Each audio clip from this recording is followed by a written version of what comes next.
Meus irmãos, mais uma vez vos saúdo com a paz do Senhor. Glória a Deus. Que vitória! Estamos chegando ao final de mais uma escola bíblica e certamente os irmãos estão saindo daqui enriquecidos. Glória a Deus. Antes de começar a ministrar, eu gostaria de passar só um videozinho sobre as viagens missionárias, é bem rapidinho, do apóstolo Paulo.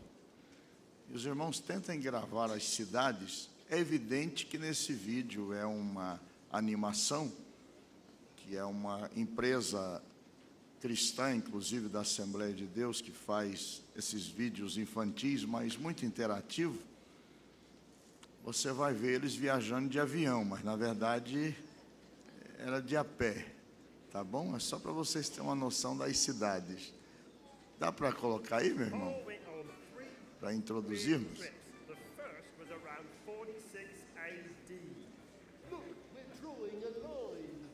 Starting in Antioch, Paul sailed to the island of Cyprus, then sailed up to Asia Minor and visited the city of Essa é a primeira viagem missionária. city called Antioch, Iconium, Lystra, and Derbe. Then he did the whole thing backwards. Lystra, Iconium, the other Antioch, Perga, then Attalia, then sailed all the way back to Antioch, 1,400 miles. 1.400 milhas. But now he was either in a boat or walking the whole way. Well, then those Roman roads came in. Querem tradução, irmão? His next trip was much further, around 49 Segunda viagem missionária. Then Cilicia, Derbe, Lystra, Iconium, Phrygia. That sounds cold. I don't think it was.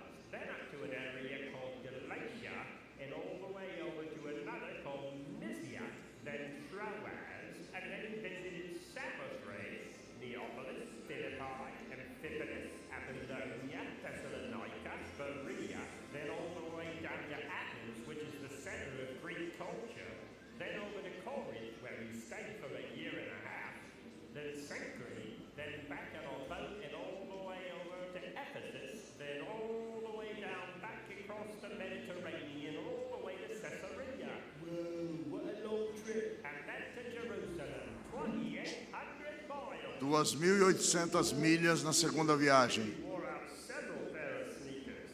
And finally, a few years later, around 52 AD, he went on his third big trip. From Antioch, he walked all the Terceira way viagem. to Galatia. That would make your feet sore. Then to Phrygia, and on to Ephesus, where he stayed for 3 years. That's a long time. Then all the way up to an area called Macedonia. Macedonia, I like that name. And back on another boat, all the way down to Corinth. Then all the way back up to Macedonia. Again? Yep, again. And then on another boat over to Troas, Assos, Mytilene, Chios, Samos, Miletus, Kos, down to Rhodes, over to Patara. Then once again back across the Mediterranean Sea, all the way to Tyre, and down to Ptolemais, Caesarea, and finally back to Jerusalem again. Another 27. 2.700 milhas. Tá bom, meu irmão. Muito obrigado. America from one end. Então, na primeira viagem foi 1.400, 1.600 milhas. Na segunda viagem, 2.800 milhas. Na terceira, 2.700 milhas. E eles fizeram a pé ou então fizeram de barco. E como os irmãos já ouviram, naquela época não havia barco de passageiro. Era entre as cargas que eles viajavam, de forma bastante rudimentar. Vamos ver aqui, dando sequência. Daqui a pouco nós vamos passar mais um slide para fazer uma complementação, dando sequência aqui essa primeira viagem missionária. Depois entraremos na segunda com seus detalhes. Capítulo 13 e 14 falam da primeira viagem missionária que fizeram, uma parte por mar, outra parte por terra, na sua grande maioria a pé. Essa primeira viagem foi comandada até certa altura por Barnabé, talvez até chegar na cidade de Pafos, que era a capital da província de Chipre. Possivelmente até ali Barnabé estava no comando, mas a partir dali que Saulo, então deixa de se chamar Saulo e passa a ser chamado como Paulo. Foi exatamente lá em Pafos, na capital da ilha de Chipre, onde se converteu o procônsul Lúcio Sérgio Paulo. Há inscrições encontradas pela arqueologia que estão registradas que a família desse procônsul se converteu e eram cristãos. Então, isso ficou registrado na história e também na arqueologia que nós temos como documentos hoje. Terminando o trabalho feito na cidade de Pafos, note que até agora, na primeira viagem missionária, eles passaram por 3 cidades. Eles desceram para Seleucia, não consta que eles pregaram em Seleucia. Entretanto, havia um porto, eles teriam que embarcar no porto de Seleucia. Dali navegaram para Chipre, se aportando em Salamina.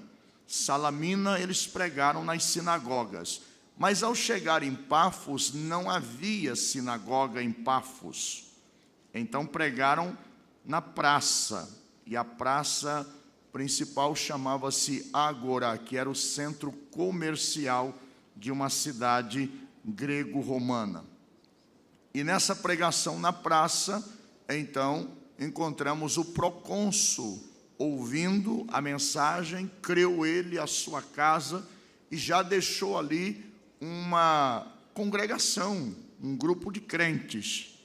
Dali eles navegaram, atravessando da ilha, eles navegaram para o continente. Diz o texto sagrado aqui, no versículo 13, e partindo de Pafos, Paulo e os que estavam com ele chegaram a Pergue. Quem está escrevendo isso aqui, os irmãos sabem que é o doutor Lucas. Lucas se converteu na segunda viagem missionária de Paulo, na cidade de Pergue. Aliás, na cidade de Troas ou Troade, a mesma coisa. Foi lá que ele se converteu. Interessante que Lucas se converteu em Troade e viajou com Paulo e já ficou dirigindo a igreja em Filipos. O doutor Lucas, depois ele encontra novamente com Paulo em Troade e prossegue a viagem na terceira viagem missionária. Mas vamos prosseguir aqui. Saindo dessa ilha, dessa província, que é a província da ilha de Chipre, eles navegaram para o continente da Ásia e se aportaram em Pafos, aliás, em Pergue, da Panfilha, já é outra província romana. Tinha 32 províncias, 10 províncias senatoriais, comandada pelo Senado romano, 22 províncias imperiais. As províncias senatoriais não exigiam destacamento militar, porque eram pacíficas. As províncias imperiais exigiam destacamento militar, porque eram violentas. Então eles saíram de uma província e agora estão chegando na província da Panfilha, em Pergue. Se você lê o historiador Flávio Joséfo registra que as cidades romanas daquela época eram insalubres. 70% das crianças morriam antes de completarem 5 anos de vida.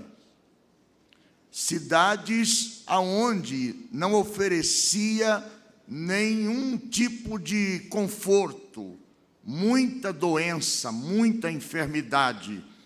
A expectativa de vida para a mulher era 39 anos, para o homem 45 anos. Então, não oferecia condições. Foi nessa realidade que Paulo trabalhou, fazendo a obra missionária. Em Pergue, o texto nos diz que eles ficaram pouco tempo. A história nos diz que Paulo contraiu malária em Pergue. Eles teriam que viajar, e o objetivo de Paulo sempre foi atingir as cidades polos, para dali então o evangelho se expandir para as cidades menores. E ele tinha no coração chegar a Antioquia da Panfília, na divisa da Frígia. Esse era o objetivo dele. Entretanto, a viagem aqui de Pafos, aliás de Pergue até Antioquia da Psídia, era uma viagem muito difícil, muitos rios.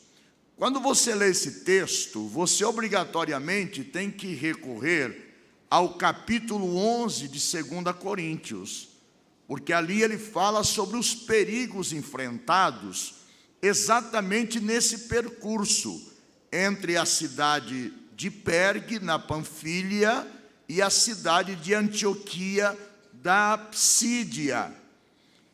Quando chegaram os 3 missionários, Barnabé, agora Paulo e João Marcos, e Paulo contraiu malária, então João Marcos ouviu na cidade as notícias a respeito deste trajeto entre Pergue e Antioquia da Psídia. E as notícias não eram as melhores. Havia muitos assaltos, tinham que atravessar muitos rios e muita gente morria na travessia desses rios. Tinham que escalar as montanhas de Tauro para poder chegar a Antioquia da Psídia.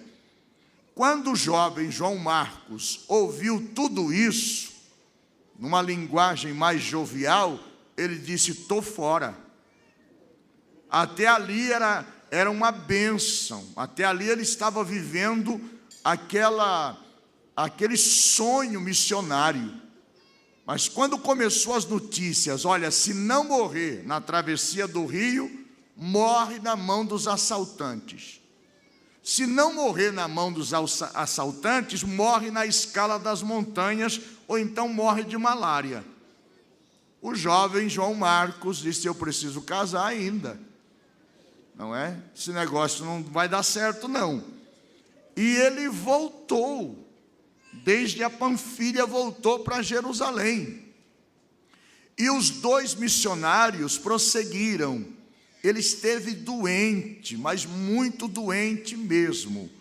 Mas prosseguiram a viagem.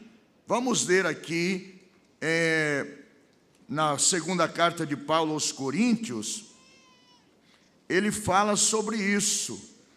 Interessante que ele, fazendo uma defesa do seu apostolado, se você olhar um pouco antes da leitura, você vai ver ele atacando os falsos apóstolos, os falsos obreiros fraudulentos, porque ele teve perseguições externas e perseguições internas. Então ele diz aqui,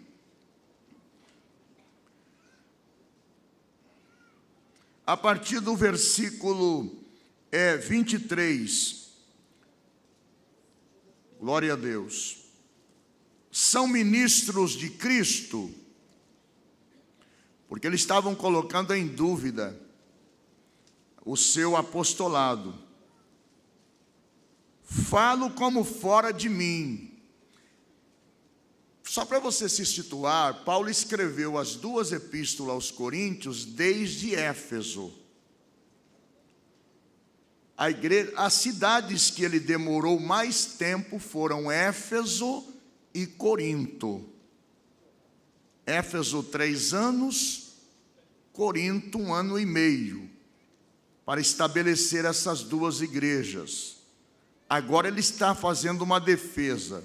São ministros de Cristo? Falo como fora de mim. Eu ainda mais. Em trabalhos, muito mais. Pensa no obreiro que trabalhou, andou a pé. Irmãos, você já imaginou fazer uma viagem de 2 anos a pé e embarcações bem rudimentar? Uma viagem de 2.300 quilômetros aproximadamente, em 2 anos. E plantou mais ou menos 4 igrejas, foram plantadas nesta viagem.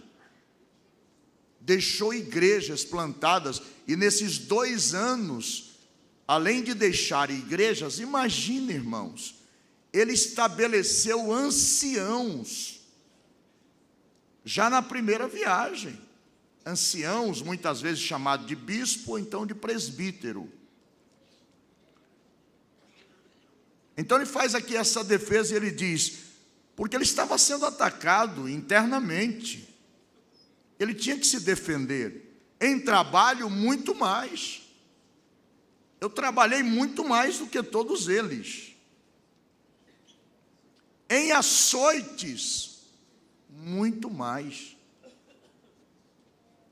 Ele foi açoitado. Paulo foi açoitado, irmãos. Foi fatiado nas correias dos açoites. Ele sofreu em açoites muito mais do que eles. Em prisões, perdeu a conta. Qualquer coisa, cadeia.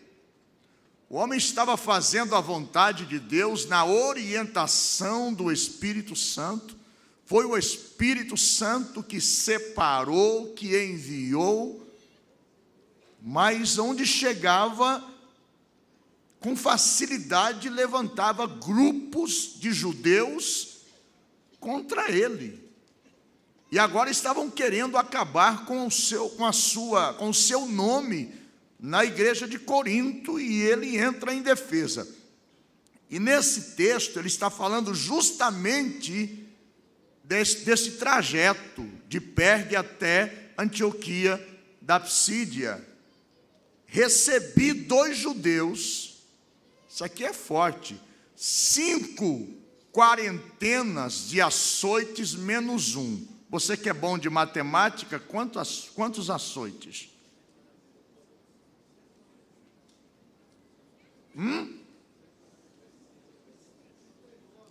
5 quarentenas, cada quarentena menos 1, 39. Quantos açoites, professor? 195. Açoites dos judeus. Já imaginou, irmãos? Ele não desistia, nada fez Paulo pensar em desistir, irmãos.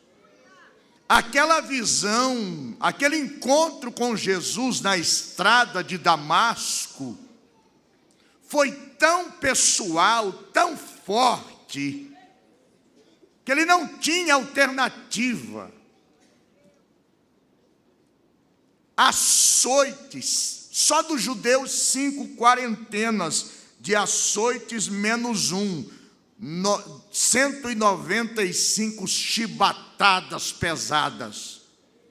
um homem fraco fisicamente. Ele era fraco fisicamente. Ele era sisudo, ele era corajoso, mas era muito fraquinho. Se alimentava mal, caminhava muito, dormia pouco. Enfrentou uma malária pesada, a ponto de atingir a sua visão, sua vista. E ainda pega um homem desse, só a capinha da gaita, para matar mesmo. Ele está contando aqui um pouquinho do que ele passou. Agora a gente, às vezes, quer desistir só porque alguém falou mal da gente. Só porque alguém ali falou que não gosta da gente, a gente já está pensando em parar. Não é verdade? Já começa a choramingar, já começa a achar que não vale a pena. Olha o que esse homem passou. Esse homem, irmãos, ele tinha um conceito no judaísmo tão elevado. Alguns dizem que ele era um advogado, devido à sua formação, à sua habilidade.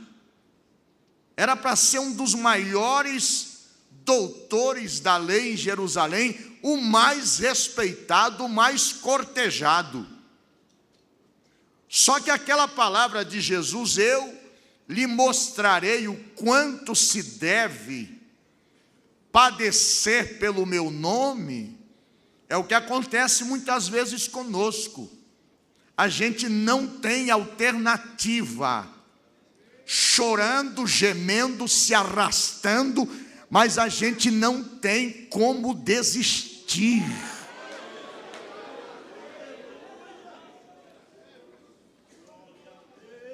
Glória a Deus. Às vezes alguém pergunta como pode aguentar. Da fraqueza tiraram forças. E às vezes na fraqueza Deus suscita força e a gente não sabe como, mas nós atravessamos. Glória a Deus, aleluia, aleluia, atravessamos. Glória seja dada ao nome do Senhor. Como é bonito ver uma pessoa que venceu, irmãos, venceu as propostas do diabo, venceu as propostas do mundo, venceu as propostas de vantagens, venceu, aleluia, criticado por tanta gente, mas venceu, aleluia, não compactuou com rebeliões, venceu, aleluia.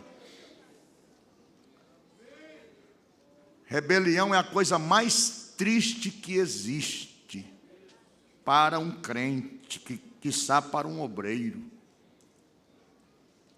Você sabe que Pedro diz que um grupo de anjos, pelo fato de Pedro dizer isso, subentende que eles queriam perdão. Como é que Pedro ia registrar isso? E quanto aos anjos que pecaram, Deus não os perdoou? Para que registrar isso? Queriam perdão, mas rebelião não tem volta.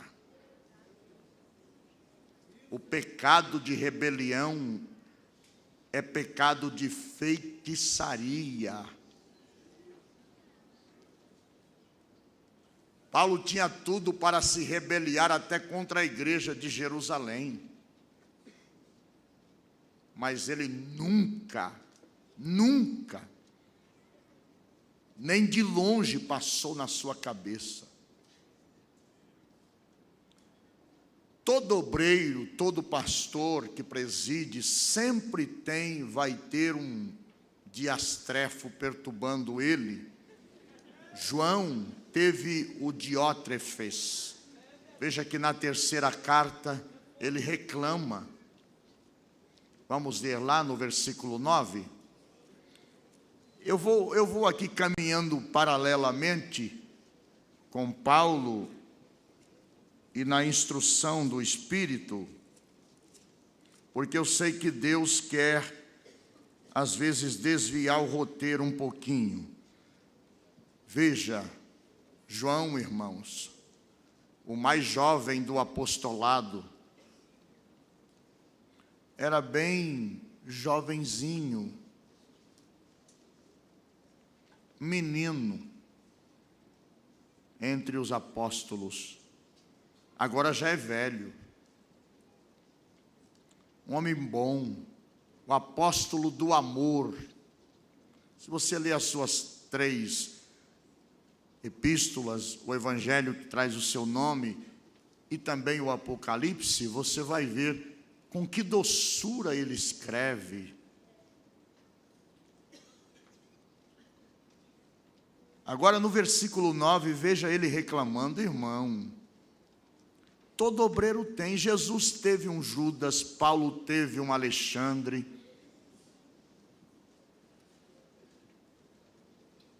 Tenho escrito à igreja, mas Diótrefes, que procura ter entre eles o primado, não nos recebe.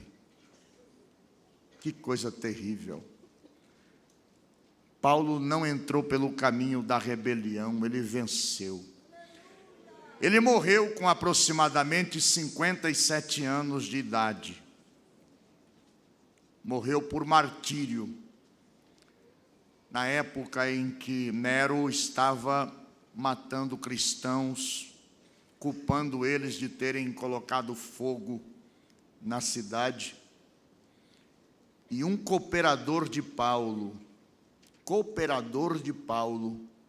foi o delator dele. Foi a Nero e disse: eu sei quem é o líder. O próprio Nero sabia que não eram os cristãos que haviam colocado fogo. Sabia que ele era um mentiroso. Alexandre, cooperador, ele tinha um irmão por nome Rufo, que dizem ser filho de Simão, Cirineu, os dois. Alexandre, o latoeiro. Foram as últimas palavras de Paulo. Ele estava na antessala da morte para ser executado. Causou-me muitos males. Foi o delator dele. E com essa, ele foi para a decapitação no ano 67 depois de Cristo. Mas voltemos aqui a Coríntios, segunda carta de Paulo aos Coríntios.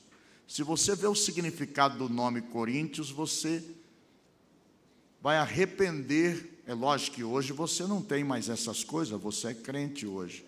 Mas quando você não era crente, certamente você ouviu ou defendeu esse nome. Você vai arrepender muito, porque é feio o significado, né, pastor? É muito feio. Vamos lá, versículo 25. 3 vezes fui açoitado com varas, uma vez fui apedrejado. Quem lembra onde é que ele foi apedrejado? Quem lembra? Uma vez ele foi apedrejado, jogaram ele fora da cidade pensando que tinham matado ele. Quem lembra? Na cidade de Timóteo, em Listra. Quem apedrejou ele? Os judeus da Ásia, os piores, de Antioquia da Psídia. Apedrejaram ele pensando que ele estava morto, jogaram ele fora da cidade. Morreu. Daqui a pouco ele voltou e entrou de novo. Uma vez fui apedrejado. Então ele está falando exatamente tudo que aconteceu com ele nesse trajeto. 3 vezes sofri naufrágio. Interessante que o barco que Paulo estava navegando em direção a Roma se despedaçou todo, mas não morreu ninguém. Glória a Deus. Nos pedaços dos troncos de madeira, todos se salvaram, por causa de um homem que estava naquela navegação. Pode levantar todos os tipos de vendavais, aqueles que estiverem com o homem de Deus se salvarão, nem que seja nos pedaços da madeira. E tem uma ilha te esperando com a fogueira para te aquecer.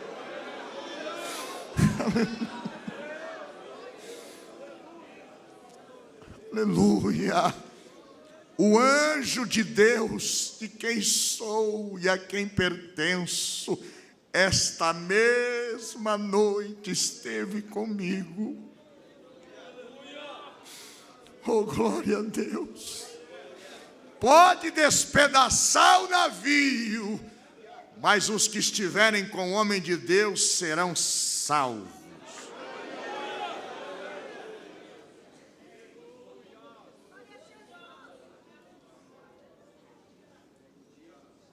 Glória a Deus.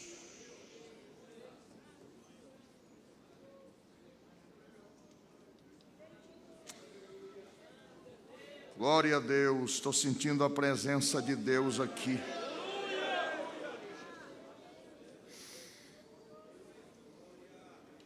Uma noite e um dia passei no abismo. Isso aqui é forte.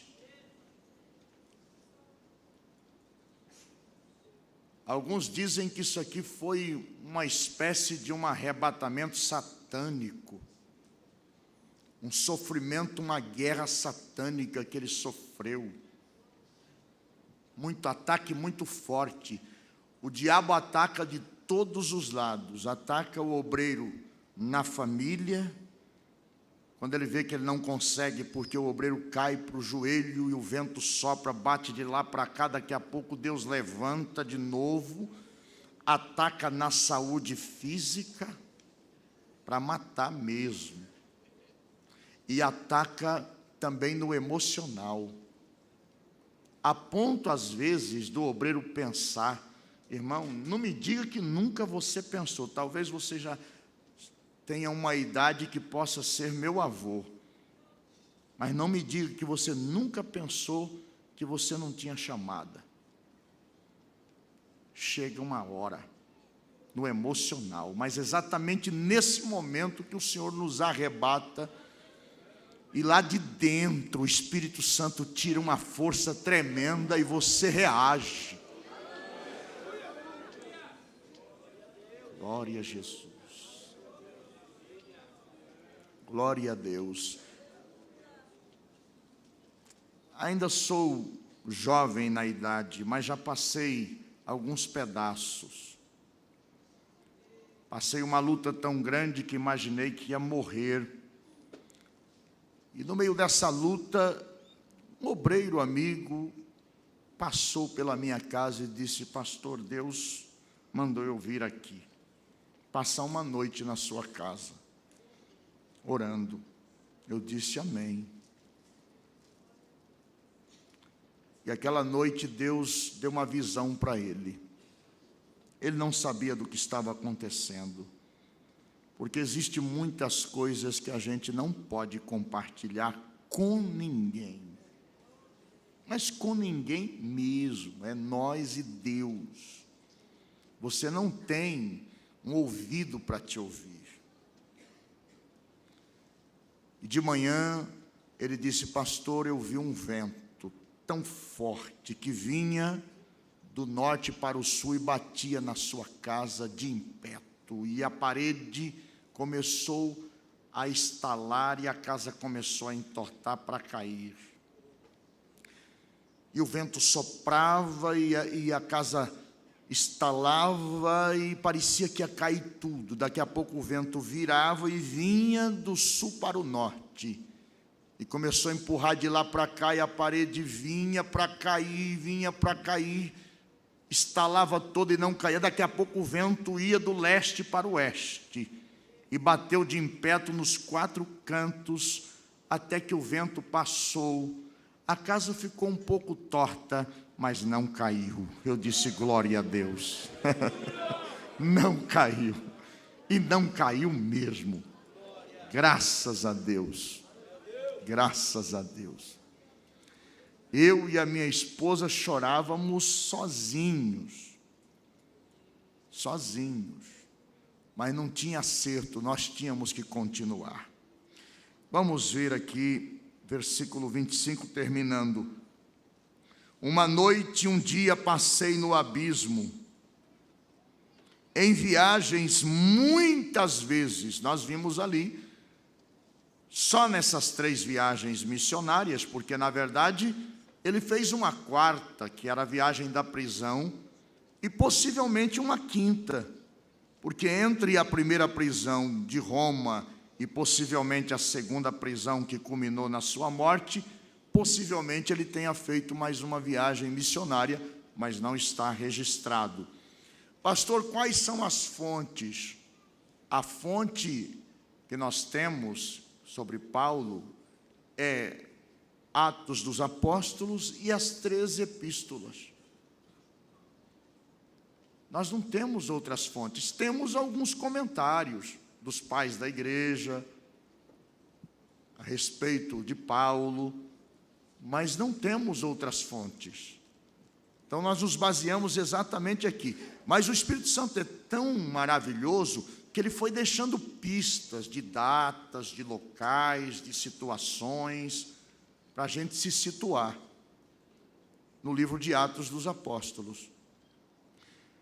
Versículo 26, em viagens muitas vezes,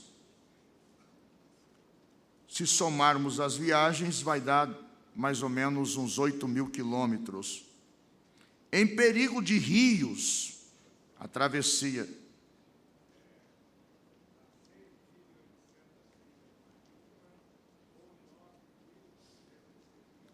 O professor está ali afiado. 9.076 quilômetros na Canela, a pé, ou de embarcação rudimentar. Agora, se o carro for um pouquinho velho, o obreiro já não quer nem entrar. Não é verdade? Graças a Deus, irmãos, eu falo isso debaixo do sangue de Jesus. Deus me vacinou.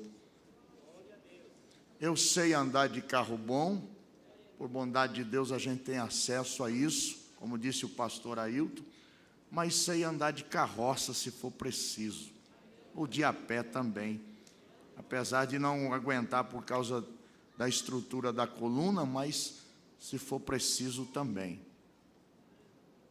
Glória a Deus. 9.000 e tantos quilômetros a pé, ou de barco rudimentar. Ele preferia às vezes viajar a pé.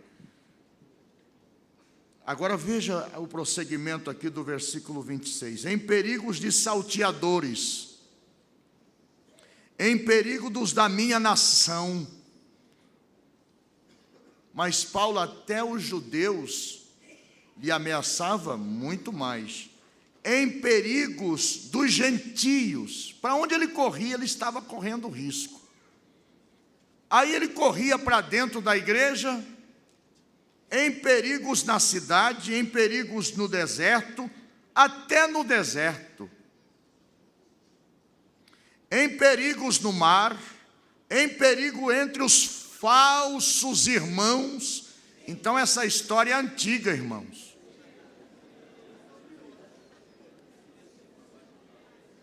São os piores, né? Os falsos, o fogo amigo é o pior, não é? Os falsos irmãos que se entremetem na nossa intimidade. É terrível, irmãos. Terrível. A gente tem que andar clamando o sangue de Jesus, pedindo a misericórdia de Deus. Que Deus te guarde, meu irmão. Que Deus te guarde, meu querido companheiro, dos falsos irmãos. Glória a Deus.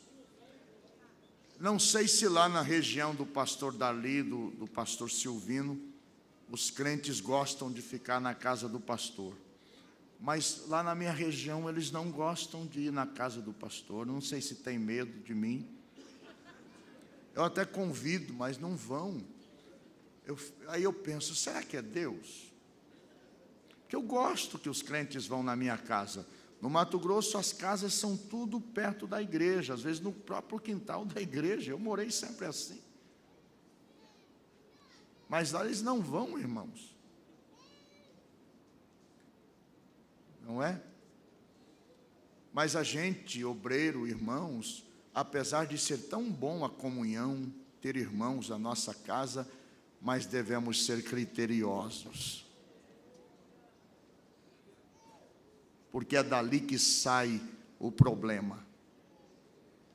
Se entremeter, entrar nas suas intimidades para depois agir contra você. Em trabalhos e fadiga, em vigílias. Quantos obreiros aqui fazem vigília ainda? Ou só aconselha a igreja a fazer e não vai na vigília? Porque a vigília é importante. A gente passar a noite na igreja com... Tem pouca gente que acompanha, mas é importante. Às vezes a gente está cansado, mas deita um pouco, não é? A vigília, irmãos, quanto benefício... Agora, não é o vigilhão que estão fazendo aí, que não tem oração, não tem nada. É um vigilhão, não é? Vigília é oração, irmãos. Para ter tempo de Deus falar, meditar, passar aquela madrugada com Deus, não é aquele pum, pum, pum, pum, pum, pum, pum, pum. Aí vem um pregador, sai outro pregador, vem outro pregador, até amanhecer o dia, termina o dia, o povo está com os tímpanos estourados, tudo arrebentado, está com ressaca. A vigília não dá ressaca. Paulo era crente de vigília. Vigília. Glória a Deus. Em vigília, muitas vezes, em fome e sede, como o pastor contou aqui pela manhã. Muitas vezes Paulo passou fome. Tão bonito ouvir falar sobre Paulo, mas ele passava fome, irmãos. Passava fome por causa do Evangelho. Apanhava, não tinha o que comer, mas voltava pregando o Evangelho, exortando os irmãos a permanecer firme na graça de Deus e dizendo: importa que por meio de muitas tribulações, meu Deus do céu, irmãos, nós precisamos voltar a esse tempo, não é? Do calo nos joelhos. Hoje nós estamos na geração chamada geração alfa, indefinida. Já saiu da geração milênio, né? Y, Z, agora alfa. Não querem orar, tudo tem que ser rápido. Tudo. É a geração do micro-ondas. Dobrar o joelho só dobra um, o outro já fica pronto para levantar. As reuniões de oração na igreja são as menos frequentadas. Crentes não oram. E se não oram, irmãos, dão problemas. Aí alguém diz: eu estou orando em casa. Conversa. Para não dizer que é mentira. Você pode orar em casa e deve orar na sua casa, porque lá é o seu santuário. Agora, aqui é o lugar, a igreja. A igreja é tão importante, o templo é tão importante, irmãos. A reunião de oração. Eu sei que tem obreiros que já abandonaram a oração. Nem pregam mais sobre oração porque tem medo de pregar sobre oração e o povo cobrar dele. Nem pregam mais sobre dízimo porque ele mesmo não dizima. A verdade é essa, irmãos. Tem obreiro que diz: eu sou o dízimo. Conversa. Até Levi, que recebia dízimo, dava o dízimo. Considerai, pois, o nosso pai Abraão. Tão grande, deu dízimo de tudo. Mas não ensinam, porque não fazem. E às vezes quando dizima é porque já fica descontado na folha da igreja, mas o que ele ganha lá fora, a igreja não vê, como diz o cuiabano, nem o cheiro.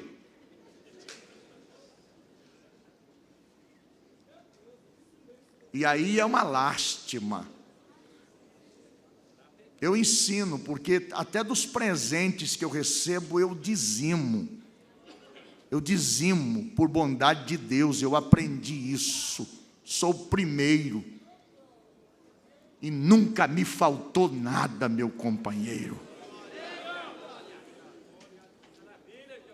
Glória a Deus. Glória a Deus. Paulo era exemplo. Ele era exemplo.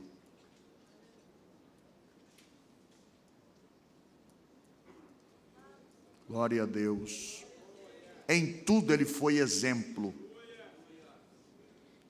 Não para me engrandecer, pastor, longe de mim esteja qualquer tipo de pretensão, mas nós estávamos na construção do nosso templo e eu fiz um propósito de passar 1 ano sem receber salário da igreja por causa da construção. Eu tenho alguma renda de aluguéis, que eu tenho casa aqui em Cuiabá, fui para lá, deixei aí, e eu pegava o dinheiro do aluguel e entregava o meu dízimo integralmente, como se estivesse recebendo o salário mensal da igreja. A alegria que eu sentia quando eu entregava o meu dízimo era tão grande que não tem dinheiro que pague isso. Não tem. Uma gravata que eu ganhar, eu dizimo. E a alegria que eu sinto em fazer isso, não tem dinheiro que paga. Então, meu querido obreiro, meu querido companheiro, você é um levita, dizime, porque até Levi dizimava. Ele que recebia, comia dízimo, mas também entregava dízimo. Voltar ao altar da oração, das vigílias, a exemplo de Paulo. Mas pastor, eu já orei tanto em vigília, que eu já tenho em depósito para muitos e muitos anos. Irmãos, não faz mal. Às vezes não tem mais idade suficiente, força física, não é? Eu compreendo. Mas de vez em quando é bom, nem que seja para dormir, irmãos. Não é? Ninguém vai rir de você, nem que seja para dormir ali de joelho. Mas é bom o obreiro passar uma noite com a igreja em oração. Trabalhos, fadigas, vigílias, fome, sede, jejuns. Será que o jejum, irmão, já caducou, não é mais para os dias de hoje? Jejuar? Você acha que jejum de 3 horas é jejum, irmão? Não é. Não é. O jejum é muito importante, ele mexe com Deus. E Paulo jejuava, Paulo orava, Paulo era generoso. Ele levava oferta para a igreja, ele saía recolhendo oferta e levava para a igreja mãe. Vim trazer essa oferta para a minha igreja mãe. Ele era exemplo. Glória a Deus. Além das coisas exteriores, me oprime cada dia o cuidado de todas as igrejas. Todas as igrejas plantadas por Paulo, ele tinha uma espécie de um ciúme daquelas igrejas. Finalmente ele atravessa tudo isso, chega a Antioquia da Psídia, na região das montanhas de Tauro, e ali tinha sinagoga. E ele entrou na sinagoga. Frequentavam as sinagogas. Eu acho que vocês não têm essas informações na apostila. E talvez vocês achem que isso não é tão importante, mas se vocês pudessem anotar, porque a gente consegue isso depois de muitos anos de informações, de acúmulo de conhecimento, a gente consegue isso. E muitas vezes a gente tem que procurar a fonte depois, porque a gente sabe que a gente leu, que a gente encontrou isso, que é fidedigno, mas às vezes a fonte perdeu e você tem que ir atrás e encontra. Mas você está aqui me ouvindo, pode anotar isso. As sinagogas eram frequentadas por 3 tipos de pessoas. As sinagogas. Você sabe que uma sinagoga é uma congregação judaica. Uma sinagoga pode ser formada por 10 judeus do sexo masculino. Mas frequentavam 3 classes de pessoas. Os judeus, que eram aqueles que nasceram de família judia. Os prosélitos. Quem eram os prosélitos? Não judeus de nascimento que haviam se convertido e batizado no judaísmo. O terceiro grupo, os tementes a Deus. Os tementes a Deus não eram judeus de nascimento, não eram prosélitos, eles eram chamados de tementes a Deus porque eles frequentavam a sinagoga, mesmo não sendo judeus e não sendo prosélitos. Eram chamados de tementes a Deus. Na sua grande maioria, gregos que estavam cansados do politeísmo e queriam então ouvir sobre o judaísmo, e eles temiam a Deus. E Paulo pregava nas sinagogas. Vou voltar a repetir de novo aquele lema da igreja primitiva, protós querigma te sinagogue, pregar primeiro na sinagoga, era um lema da igreja primitiva. Entrou na sinagoga um dia de sábado. Abra aí que eu tenho um negócio aqui para contar para vocês, no capítulo 13. São detalhes importantes que vai te ajudar. Olha aqui, versículo 14.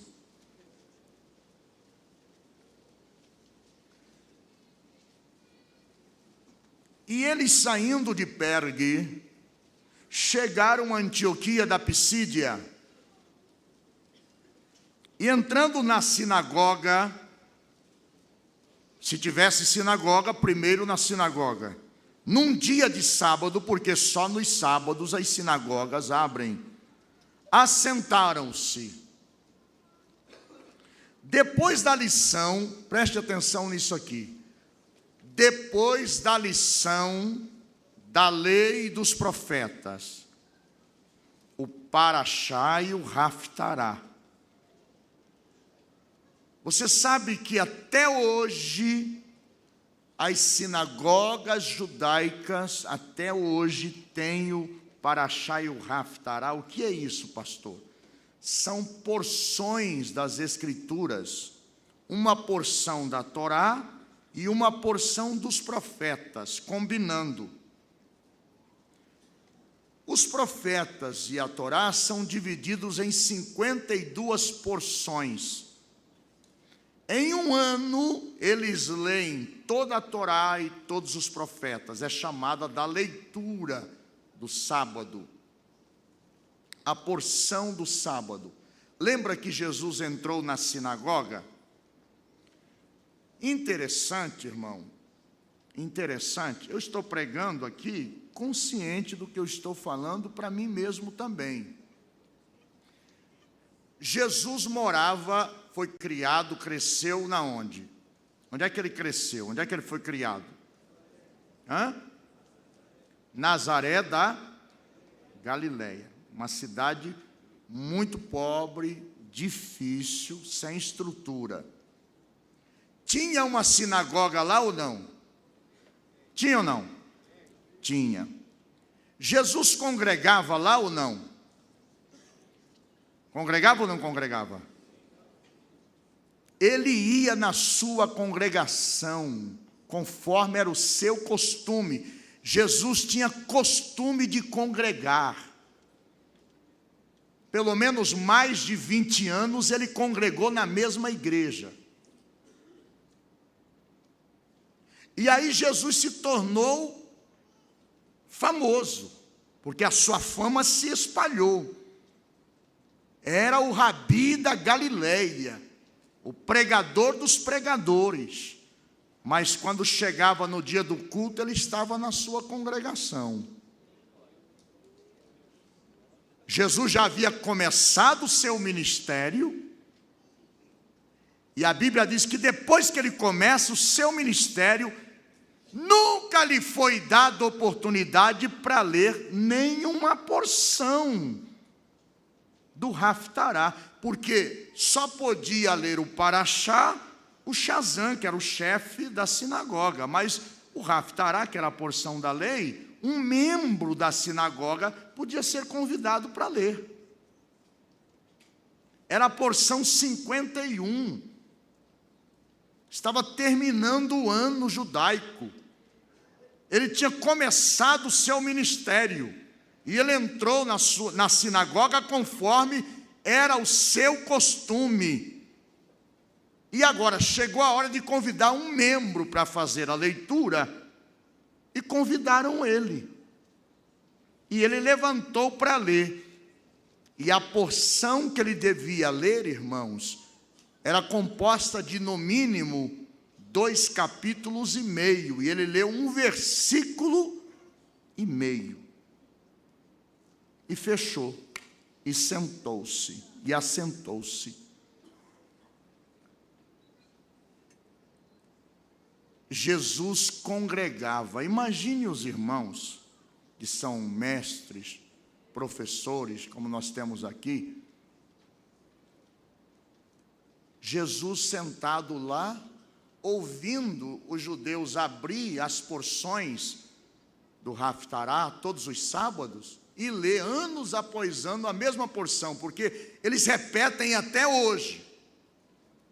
Até hoje, as mesmas porções de cada sábado, e fazendo comentário, muitas vezes equivocado. Nunca ele levantou para repreender ninguém. E ele sendo a própria palavra.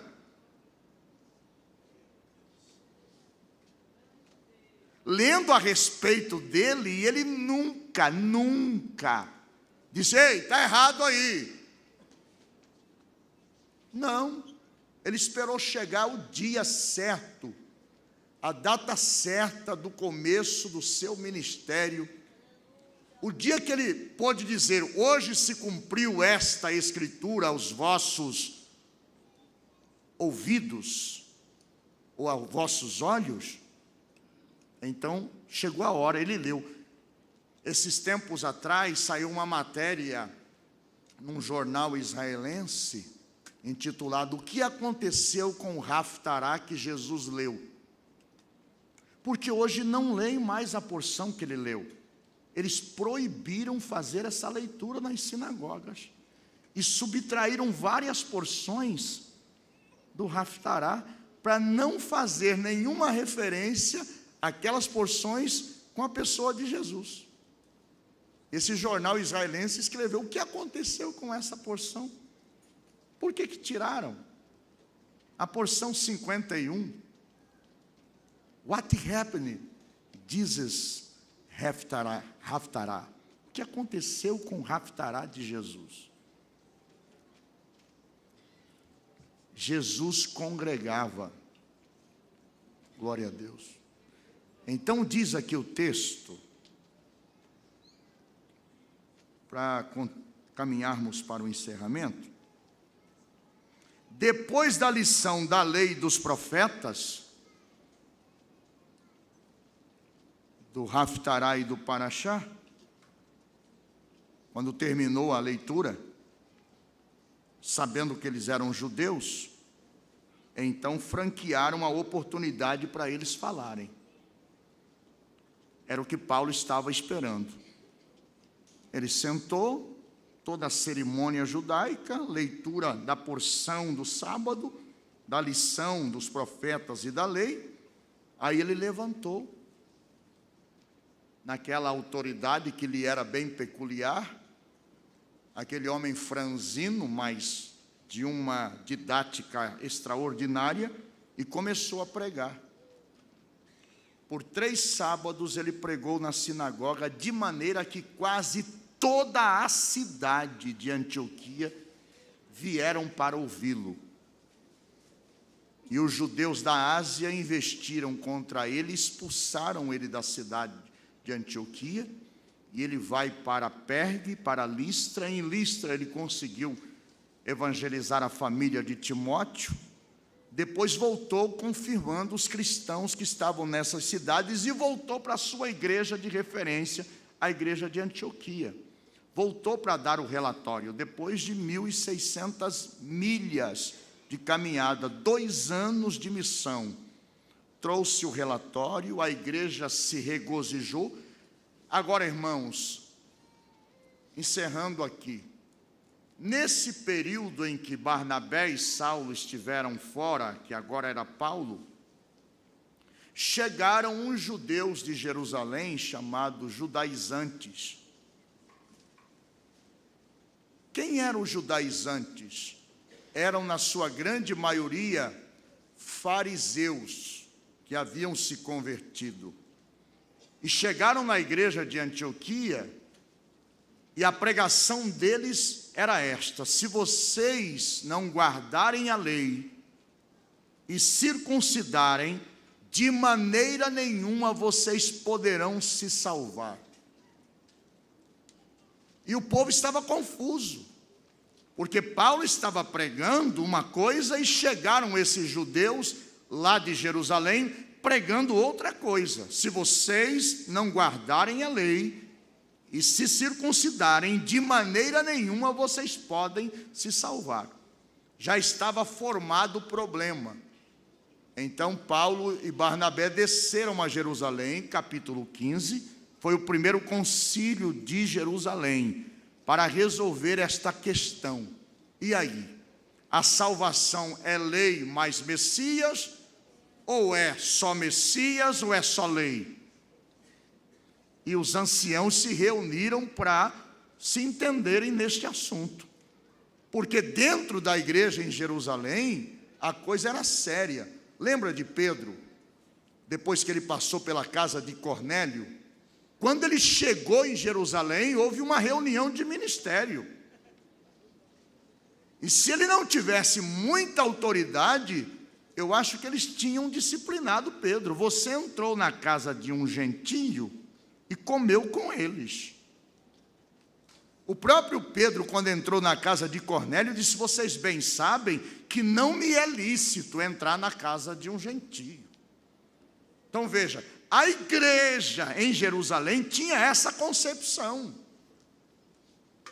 que o evangelho era judaizado, era para os judeus, e que se os gentios quisessem se converter, teriam que guardarem a lei e circuncidar, e Paulo pregava contra isso.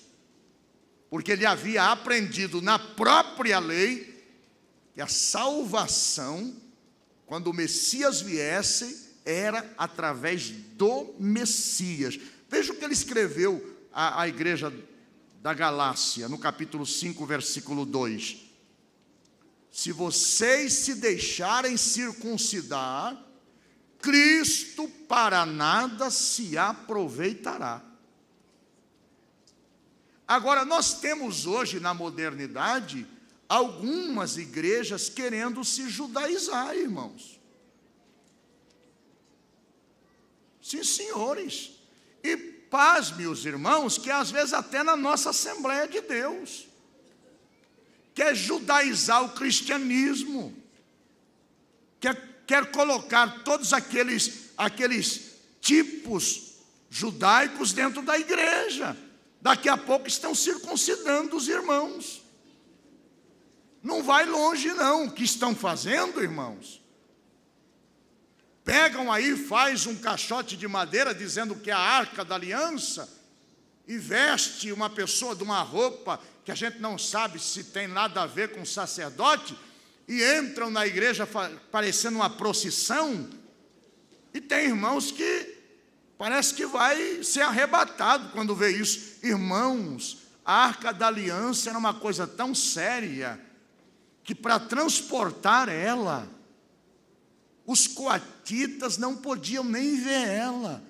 Eles subiam, era 5 metros de altura. Uma cortina, irmãos, que tinha 12 centímetros de espessura. Não era um lençolzinho, não. Eles tinham que desprender lá em cima, sem olhar para a arca e jogar em cima dela. E depois enrolar ela, com pele de texugo, com pano azul. Ninguém via essa arca. Só depois que ela estava enrolada, que colocavam os varais para os coatitas levarem. Ninguém via. Então já está errado por aí. Já que quer judaizar, então pega um manto de 12 centímetros de espessura, enrola ela, depois vai caçar texugo por aí, fazer um manto de texugo. Não é, irmãos? Olha, irmãos, nós temos que ter cuidado, porque senão nós estamos anulando. Cuidado com os judaizantes dos nossos dias, tá bom? Muito cuidado. O Senhor Jesus falou para a igreja de Filadélfia que isso é sinagoga de Satanás. Dizem ser judeus, mas não são, mentem. Muito cuidado, obreiros, muito cuidado com esses símbolos judaicos. O castiçal de 9 pontas, até o próprio castiçal de 7 pontas mesmo, tem o seu simbolismo, mas muito cuidado. Não coloque isso como se fosse uma referência da sua fé, não. Cuidado. Se fosse para termos aqui um emblema, nós teríamos que ter um cordeiro aqui de emblema. Não uma cruz, não um castiçal. Que Deus nos ajude, que Deus nos guarde e que essa aula tenha sido de grande proveito para os nossos irmãos.